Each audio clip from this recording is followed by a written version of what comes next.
ऐसा क्यों हो रहा है, वैसा क्यों हो रहा है। शुरुआत तो बाजार की अगर हम लोगों ने देखा तो इतने पैनिक भरे वाले माहौल में ऐसे मतलब इतना बड़ा गैप अप के साथ कैसे शुरुआत हो गई, फिर बाद में धीमे धीमे करके वापस बाजार नीचे क्यों यहाँ पे आ गया। ठीक है, अभी आगे क्या होने वाला है, इंपॉर्टेंट डेट्स क्या है। कल कल मतलब यस्टरडे की बात करें, बातें हो रही थी कि फेड इमरजेंसी मीटिंग बुलाएगा, उसका क्या हुआ, क्या इमरजेंसी रेट कट से रिलेटेड कोई खबर हुई नहीं हुई। फेड के कुछ मेंबर्स रहते हैं, उन्होंने कुछ स्टेटमेंट्स यहाँ पे सामने रख दिए। रिसेशन से रिलेटेड क्या हो रहा है, उससे रिलेटेड कुछ डेटा अमेरिका में सामने आते हुए देखने को मिला है। सारी चीज़ें इस एक वीडियो में आप लोगों को मिलने वाली, तो शांति से पूरा वीडियो आराम से यहाँ पे देख लेना। ठीक है, तो चलिए स्टार्ट कर लेते। सबसे पहले तो हमारा सेंसेक्स क्या आज के दिन लाल निशान में रहा, चलो ठीक है। निफ्टी की भी बात करें कुछ वैसा ही है, लाल निशान में रहा, कोई बड़ी गिरावट नहीं है अगर आप क्लोजिंग देखोगे तो। बट जिन्होंने मार्केट शुरुआत से देखा, ठीक है, उनके लिए आज का भी ये लाल निशान मतलब थोड़ा सा बुरा ही लगेगा उनको। क्यों? क्योंकि बहुत अच्छे खासे गैप अप के साथ हम लोग यहाँ पे ओपन हुए थे। ठीक है, एंड टॉप से अगर हम लोग कैलकुलेट कर ले तो आज भी टॉप से हम लोगों ने लगभग आप देख सकते हो 300 पॉइंट की गिरावट दिखा दी टॉप से। ठीक है, जहाँ से तेजी देखने को मिली थी वहाँ से लेके क्लोजिंग तक। सो डेफिनेटली हम यहाँ पे कह सकते हैं कि शुरुआत में ऐसा लगा था कि चलो अच्छा परफॉर्मेंस देखने को मिला है, बट अभी भी बियर वाले हम लोग को बाजार में अभी भी देखने को मिल रहे हैं। मार्केट को ऊपर नहीं जाने देने की कोशिश वो यहाँ पे लगातार कर रहे हैं। पैनिक अभी भी हम लोग को देखने को यहाँ पे मिल रहा है। आप देख सकते हैं यहाँ पे लगातार यहाँ पे बुल्स को मुश्किलात हो रही है बाजार को ऊपर लेके जाने के लिए, एंड बेयर का के लिए बाजार थोड़ा सा फेवरेबल माहौल देखने को यहाँ पे मिल रहा है। जैसे कि आपको पता है कि कल के दिन यस्टरडे अमेरिकन बाजार का फ्यूचर ने दिखा दिया था। अमेरिकन बाजार में भी वही चीज़ें देखने को यहाँ पे मिली थी कि अच्छा खासा प्रेशर रहेगा, प्रेशर के साथ ही क्लोजिंग हुई। 1000 पॉइंट से ज़्यादा अमेरिकन बाजार कल के रात यहाँ पे गिर गया, 2.5% से ज़्यादा की गिरावट देखने को मिली थी। एंड यूजुअली अमेरिकन बाजार जिस हिसाब से हम लोग को रिएक्शन देते हुए देखने को मिल जाता है, हमारे मार्केट की ओपनिंग भी वैसी होती है। बट यहाँ पे आप सभी लोगों को बताइए, उसी के साथ साथ एक और बाजार ने यहाँ पे एंट्री लिए, जिसके चलते सारी चीज़ें हम लोग को समीकरण थोड़ा सा चेंज होते हुए देखने को मिला। यस, बिल्कुल हम लोग बात करें जापान के बाजार की, और जापान का बाजार अगर आप देखोगे तो आज सुबह मतलब आपको बताइए, जब सुबह हम लोग उठते हैं तो चेक करते हैं कि एशियन मार्केट क्या है, जापानीज मार्केट क्या है, अमेरिका में क्या हुआ।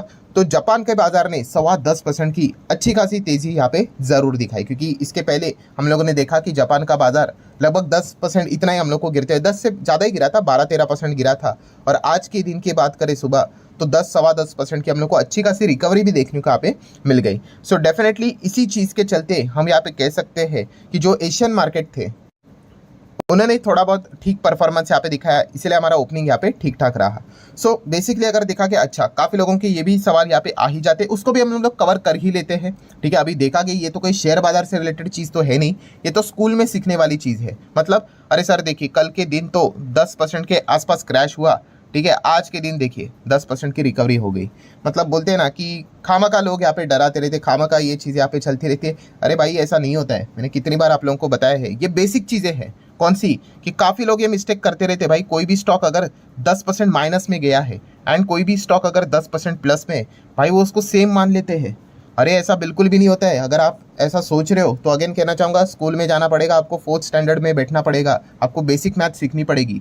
-10% इज नॉट इक्वल टू 10% और एनीथिंग।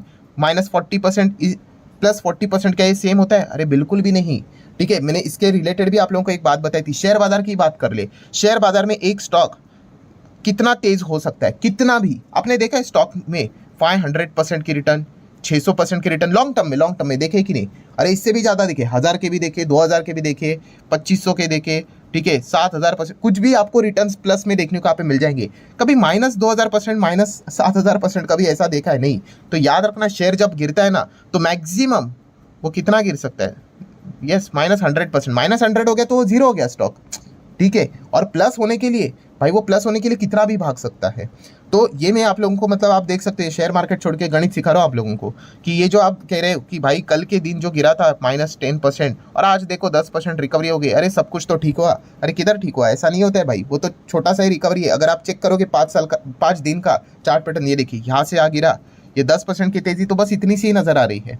ठीक है, तो ये इस चीज़ को सेम मत समझ लेना। अगर मैं इसको कैलकुलेशन के हिसाब से अगर आपको एक एग्जांपल ही दे दूँ तो देखिए, 100 रुपये पे अगर कोई स्टॉक था, अच्छे से सुन ले, एंड अगर वो 90% क्रैश हुआ, 90%, तो कितना हो गया? उड़ गया उसका, 90 उड़ गया, मतलब बचा कितना? 10।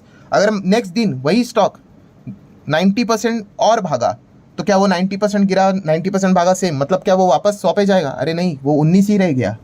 आप समझ रहे हैं यहाँ पे, मतलब अगर वो 10 पे अगर कोई स्टॉक आता है, अगर उसको वापस 100 होना है तो पता है कितना भागना पड़ेगा, अभी उसको 900% भागना पड़ेगा, तब जाके वो 100 होगा। ये बेसिक गणित आपको समझ में यहाँ पे आना चाहिए। और यही गड़बड़ काफ़ी लोगों की अदानी के स्टॉक्स में भी हुई थी, ठीक है। मैंने तभी इससे रिलेटेड वीडियो भी बनाया था, जो हमारा दूसरा चैनल है फ्री स्टॉक मार्केट क्लासेस करके।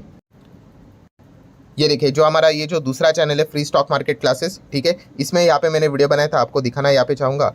ये देखो कि 4 नियम जान लो वरना बाजार में 1 रुपया भी मत लगाना। 1 मिलियन से ज़्यादा लोगों ने इस वीडियो को देखा है, मतलब तब जाके उनकी आंखें खुली कि ये बेसिक बेसिक चीज़ें क्या रही थी ये करके, ठीक है। वरना काफ़ी दिक्कतें आपको हो सकती है। अगर आपने ये वाला वीडियो नहीं देखा है, चलो कोई बात नहीं, मैं लिंक ऊपर आई बटन पे दे देता हूँ, जाकर देख लेना, चीज़ों को सीख लेना, क्योंकि उसमें भी मैंने यही वाला एग्जांपल दिया था। अभी जैसे कि आपको पता है अदानी का शेयर ज़बरदस्त गिरते हुए देखने को यहाँ पे मिला था, आप देख सकते हैं। देखिए टॉप लेवल से स्टॉक यहाँ पे 85% गिरा था, ठीक है, 85%। क्रैश हुआ था स्टॉक तो 100% से ज़्यादा गिर नहीं सकता। सो 85% गिरने के बाद, ठीक है, तो जैसे कि पता है कि वो स्टॉक्स में सारी चीज़ें गड़बड़ वाली हम लोग को देखने को मिल रही थी। तो जैसे वो भागा तो लोग शुरू हो गए, अरे सर अभी बोलो, देखो ये तो 100% रिकवर कर गया करके। मैं बोला भाई अगर वो 100% रिकवर किया है, ठीक है, रिकवर नहीं कर सकते हम बोल सकते उसने रिटर्न दिया, बॉटम से दिया है, तो वो स्टॉक तो यहाँ पे आना चाहिए ना, जो अभी हम लोग ने यहाँ पे देखा। ये देखिए नीचे से आप 100% कह रहे हो, तो यहाँ तक क्यों नहीं आया? गिरा तो 85 था, भागा तो 100 ही भागा, क्योंकि वो यही से भागा भाई। अगर उसको यहाँ तक वापस आना है ना, तो ये देखिए ये वाला और ये वाला कैलकुलेशन करो कितना रहेगा, देखिए लगभग तो आप चेक कर सकते हैं। देखो 925% भागना पड़ेगा यहाँ से, तब जाके वो यहाँ तक पहुँच पाएगा। तो ये बेसिक चीज़ें पता होती नहीं। चलो ठीक है, टॉपिक डाइवर्ट हो गया, यहाँ पे वापस आ जाते। कहाँ पे थे हम लोग? जापानीज बाजार पे थे। ये कहाँ से टॉपिक छिड़ गया? हाँ, वो 10% की गिरावट को सेम मान लेते, 10% की तेजी तो नहीं भाई, वो जो गिरावट है वो काफ़ी ब्रूटल थी। रिकवरी के लिए अगर हम लोग यहाँ पे बात करें तो उनको बहुत तेज़ यहाँ पे भागना पड़ेगा, बट कोई बात नहीं, जापान के बाजार के चलते थोड़ा बहुत पॉजिटिविटी देखने को मिली। तो थोड़े से हम कह सकते हैं कि जो हमारे एशियन मार्केट थे उन्होंने ठीक ठाक परफॉर्मेंस दिखाया, एंड इसी चीज़ के चलते हमारे जो इंडियन मार्केट था उसकी ओपनिंग ठीक हुई। बट उसके बाद तो आपको पता ही है वापस प्रेशर यहाँ पे स्टार्ट हो ही जाता है, जिस प्रकार का माहौल है। देन अगर हम लोग बात करें अमेरिकन बाजार का फ्यूचर, आप देख सकते हो, ठीक है, कोई बहुत बड़ी तेज़ी नहीं, इनफैक्ट वो भी थोड़ा बहुत तेज़ी टिकाने में मुश्किल ही हो रही है, थोड़ा थोड़ा नीचे ही जा रहा है। देन अगर हम लोग बात करें हमारा बाजार चलते वक्त यूरोपियन बाजार चलते, तो यूरोपियन बाजार में भी ज़बरदस्त गिरावटें देखने को मिली थी। तो क्या ये कैसा चल रहा है यूरोपियन बाजार? बिल्कुल म्यूटेड है, 0.15, 0.19 डाउन, 0.13 थोड़ा बहुत ऊपर, तो थोड़ा सा फ्लैट परफॉर्मेंस देखने को मिल रहा है। देन अगर हम लोग बात करें दोस्तों, तो डेफिनेटली अमेरिका से रिलेटेड काफ़ी खबरें हम लोग को देखने को मिल गई। अमेरिका से रिलेटेड काफ़ी डेटा सामने आते हुए देखने को मिला, क्योंकि आपको पता ही है डेटा ही इंपॉर्टेंट रोल प्ले करेगा, जो हमें बताएगा कि क्या अमेरिका वाकई रिसेशन में जा रहा है कि नहीं जा रहा है, ठीक है। तो एक डेटा सामने आ गया ISM सर्विसेज की अगर हम लोग बात करें तो, ठीक है, तो एक्सपेक्टेड था 51.0 जुलाई के डेटा की बात करें, ऑब्वियसली जुलाई कंप्लीट हुआ तो जुलाई की बात करेंगे, एंड एक्चुअल में कितना आया?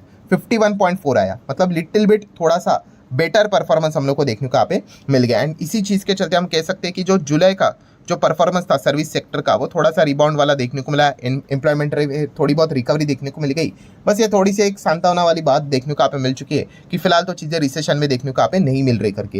एंड देन अगर हम लोग बात करें दोस्तों, तो फेडरल रिजर्व, वहाँ की जो सेंट्रल बैंक है, ठीक है, काफ़ी लोग यहाँ पे हंगामा मचा रहे हैं। सोशल मीडिया के ऊपर ही आज के ज़माने में हंगामा होता है, ठीक है।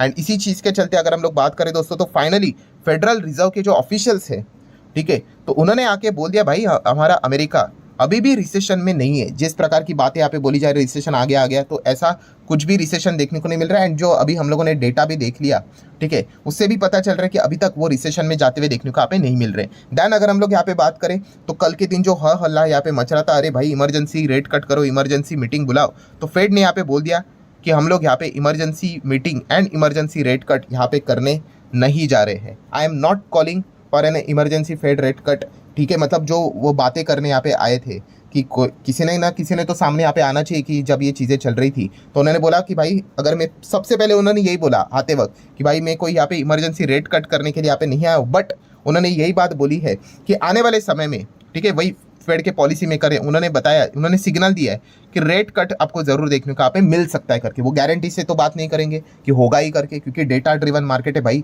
डेटा कैसे आता है उसी हिसाब से चलना पड़ता है, ठीक है। तो पॉलिसी मेकर ने यही सिग्नल दिया है कि हाँ भाई रेट कट नज़दीक है, बट बार बार उन्होंने हाईलाइट किया है कि we are not in recession, ठीक है। तो यही चीज़ वो बार बार यहाँ पे हाईलाइट यहाँ पे कर रहे थे। एंड इसी चीज़ के चलते अभी आप देख सकते हैं दोस्तों, अमेरिका के न्यूज़पेपर में तो चीज़ें छपना आज के दिन शुरू भी यहाँ पे हो गई कि यहाँ पे हम कह सकते हैं आने वाले समय में कि सितंबर में तो रेट कट तो यहाँ पे होगा ही होगा करके, ठीक है। एंड अगर ऐसा नहीं हुआ तो बहुत बड़ी गड़बड़ हम लोगों को बाजार में देखने को यहाँ पे मिल सकती है। मतलब एक दबाव भी फेड के ऊपर बनाए यहाँ पे जा रहा है, ठीक है, लोगों के द्वारा भी, बड़े बड़े बिजनेसमैन भी। इलॉन मस्क तो ट्वीट के ऊपर ट्वीट करते ही जा रहे हैं, वो भी आप लोगों ने यहाँ पे देखा ही होगा। मतलब बेसिकली हम कह सकते हैं दोस्तों कि 17 और 18 सितंबर ये दिन काफ़ी इंपॉर्टेंट रहने वाला है अमेरिका के लिए और पूरे दुनिया के बाजार के लिए, कि